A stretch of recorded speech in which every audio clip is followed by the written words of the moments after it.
Welcome back. You know, it's Thursday. That means another visit from Chef Anthony from Pittsburgh High School culinary class. How are you today? I'm doing good. It's Thursday. You know, it is. One day closer to Friday, I guess. We've been talking about that as a theme today. Works for me. All right, so we're talking about sending your kids back to school, and one of the things that college students eat a lot of is ramen. They do, and this is one of my favorite assignments that I do for my students. When we talk about soup, we use ramen. I give each student a package of ramen to take home, and they have a maximum $5 budget to where they could go out and buy something if they needed to or wanted to. But the idea behind it is to raid your refrigerator at home or utilize a little bit of scraps things that they have at the house. Okay. So I have 2 cups of water inside my pot coming to a boil. I'm going to add The infamous my beef seasoning ramen pack today. Add my seasoning packet to it. And then I'm going to add a little bit of vegetables here. We're going to keep this one nice and clean and simple, but I have these very beautiful vegetables, and they're all cut small.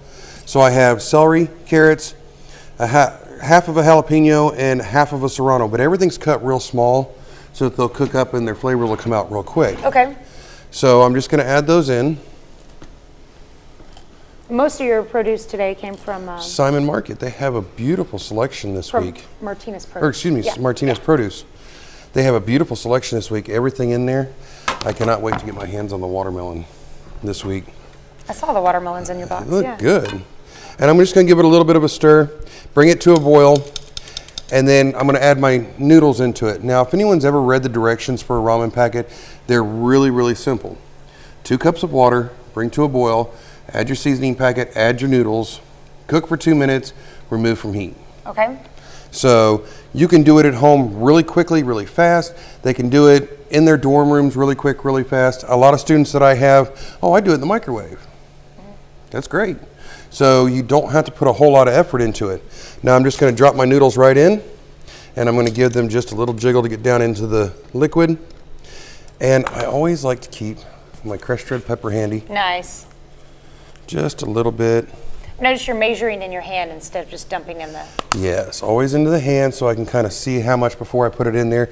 And I always end up putting too much in my hand, but at least I don't put too much in that. Yeah, true. So, and just give it a little bit of a jiggle. And as this cooks, you can already start to smell the celery, the carrots, the pepper. Everything's coming out together, so you don't have to stress or worry about anything. When my students do this, I've seen everything from mac and cheese to a pizza.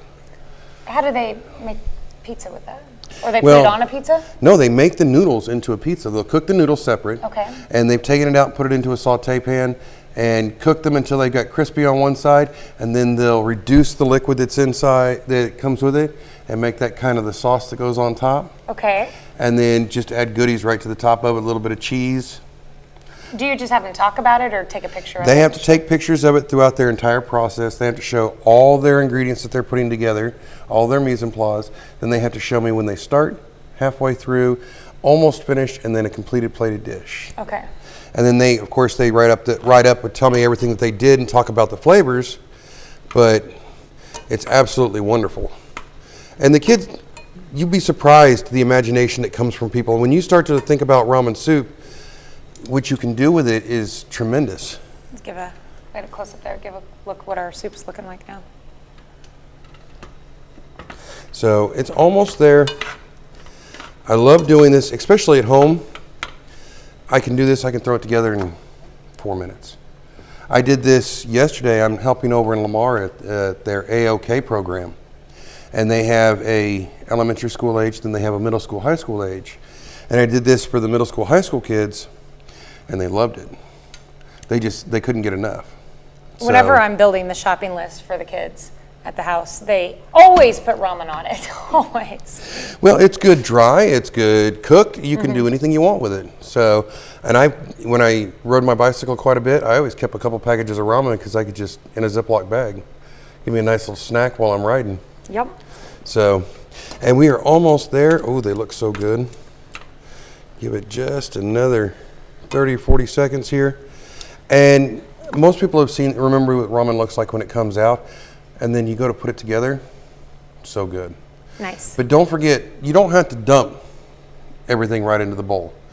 Add a little of the broth if you want. Add all the broth if you want. Usually what I do is I transfer out my noodles and they are done. And some people don't like it as a soup, so they will wait and add the seasonings after they drain or they'll cook up all the juice and then add it and let it soak up so it's not so soupy. Exactly. Well, the idea, that's a great way to do it, but if you do that, then your noodles miss out on all the flavor that they can take in. True.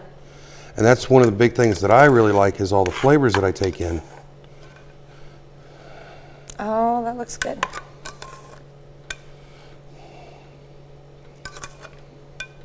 So you're not going to keep the juice with it?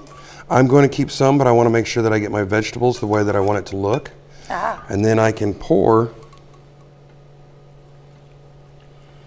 a little bit of my broth right onto the side. So it has this very beautiful, very clean look to it. And it looks gorgeous. The color is appealing. It's a nice presentation on the plate. It's not real soupy. It's just very, very hot. So please don't burn your tongue. Yes. Okay, so if everyone wants to stick around on KOA Morning News on Fox 14, you're going to be cooking with a different type of noodle. Yes, we're going to use pad thai noodles and we're going to make pho. We're making pho. Yes. One of my absolute favorites. Nice. And I usually get a little excited on the spice on pho because that's the way that I like it.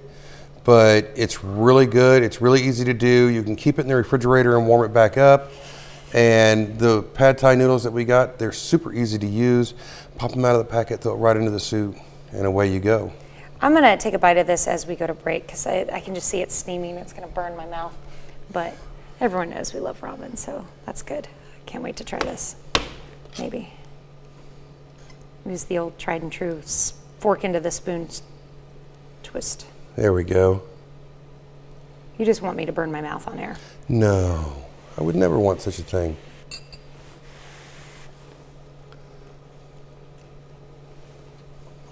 Got some kick to it. A little bit of kick, a little bit of freshness from the vegetables that are in it. And I didn't add very much. That's 3 baby carrots, Wow. half of a celery stick. And some peppers. And some peppers. I'm going to go get some water. He's evil. All right, well, stick around. Coming up in our next hour, we're going to be making pho. We'll be right back.